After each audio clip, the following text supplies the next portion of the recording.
Dominique de Villepin, c'est un ancien Premier ministre qui revient à la lumière et crée son parti après 14 ans resté dans l'ombre et l'impression d'un retour du comte de Monte Cristo. Pourtant, voilà déjà un complément d'enquête et des journaux qui cherchent à le discréditer, comme si l'ancien Premier ministre de Chirac était une cible à abattre et un danger pour certains. Affaires judiciaires, argent, tout est là pour empêcher d'accéder à l'Elysée. Mais il faut rappeler qu'il avait été relaxé dans l'affaire Clearstream et qu'il a rendu les bustes qui lui avaient été offerts. Cette vidéo n'a pas pour but de soutenir politiquement quelqu'un, mais de ramener de l'objectivité dans le débat public. Il est extrêmement facile aujourd'hui de tuer politiquement quelqu'un, mais il faut se demander toujours au profit de qui. Et comme la présomption d'innocence est aujourd'hui mise à mal par une opinion publique souvent vengeresse, je tenais à revenir dans cette vidéo sur les affaires qui entourent Dominique de Villepin. Je rappelle que cette vidéo n'a pas d'objectif politique.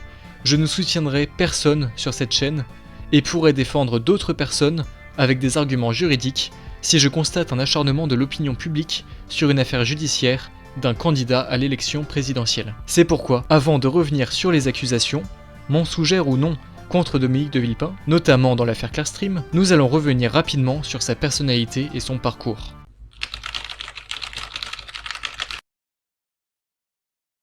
Dominique de Villepin, diplomate de formation, est un homme d'État, ancien Premier ministre de Jacques Chirac entre 2005 et 2007.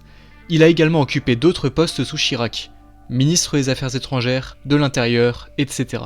Né à Rabat en 1953, il fait des études de droit et de lettres avant d'intégrer Sciences Po puis l'ENA en 1978. Entre-temps, il adhère au RPR, actuel LR, en 1977. Son action politique a notamment été marquée par l'opposition à la guerre d'Irak en 2003.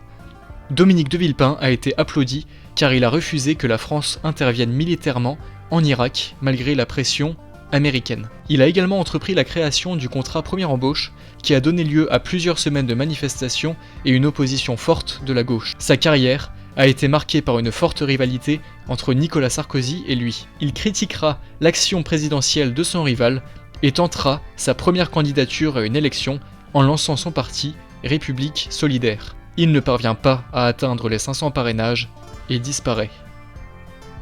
Soudain, contre toute attente, Dominique de Villepin réapparaît dans les médias en 2024, après un passage réussi à la fête de l'UMA, et lance son parti politique, la France humaniste, laissant supposer une candidature à l'élection présidentielle de 2027. Alors qu'il semblait bénéficier d'un regain de popularité, Complément d'enquête a révélé en mai 2026 l'affaire des statuettes sur laquelle on va revenir. Dominique de Villepin accuse une volonté de nuisance. Nous allons donc, avant d'analyser les infractions reprochées à Dominique de Villepin dans l'affaire des statuettes, faire un retour en arrière sur l'affaire Clearstream.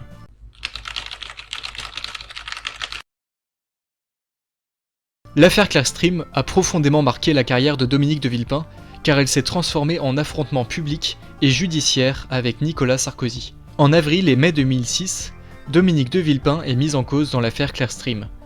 Au cœur de cette affaire, un document falsifié contenant une liste compromettante de personnalités, dont Nicolas Sarkozy, qui détenait des comptes occultés liés à des opérations de corruption et blanchiment, ce qui était faux.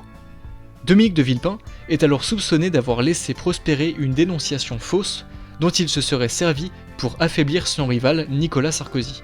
Ce dernier est finalement élu et Dominique de Villepin l'accuse de s'impliquer dans cette affaire et de porter atteinte au célèbre principe de procédure pénale relatif à l'égalité des armes.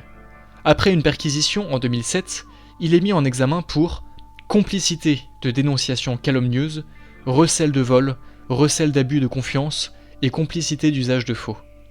Il est finalement renvoyé en correctionnel pour complicité de dénonciation calomnieuse en novembre 2008. La dénonciation calomnieuse est prévue par l'article 226-10 du Code pénal et consiste à dénoncer une personne à une autorité publique en sachant les faits inexacts, de manière à exposer cette personne à des poursuites judiciaires.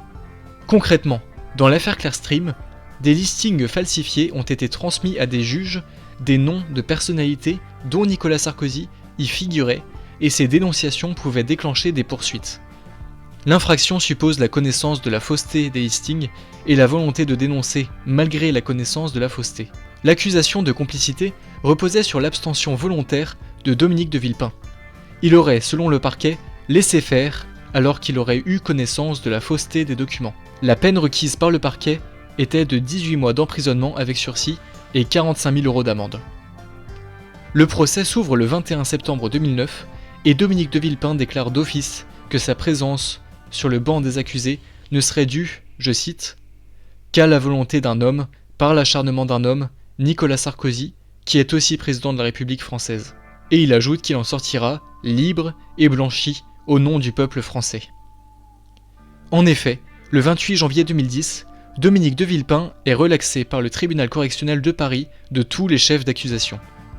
Le parquet fait appel, mais la décision d'appel rendue par la Cour d'appel de Paris le 14 septembre 2011 confirme la relaxe. L'élément moral n'étant pas établi, c'est-à-dire que Dominique de Villepin n'avait pas connaissance de la fausseté des documents. Début mai 2026, complément d'enquête révèle que Dominique de Villepin avait reçu 2 statuettes de Napoléon et un buste pour une valeur de plusieurs dizaines de milliers d'euros. Ces objets lui auraient été remis alors qu'il était ministre des Affaires étrangères entre 2002 et 2004. Le reproche adressé à Dominique de Villepin est celui d'avoir gardé à titre personnel ces statuettes.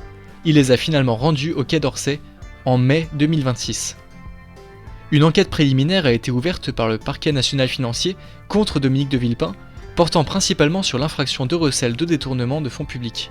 L'enquête est ouverte, et cela ne signifie en rien la culpabilité de Dominique de Villepin. L'idée à ce stade est d'établir ou non si Dominique de Villepin a reçu et conservé des biens provenant d'un détournement de fonds publics. Le recel prévu par l'article 321-1 du Code pénal consiste à dissimuler, détenir ou transmettre une chose provenant d'une infraction préalable en sachant qu'elle provient de cette infraction.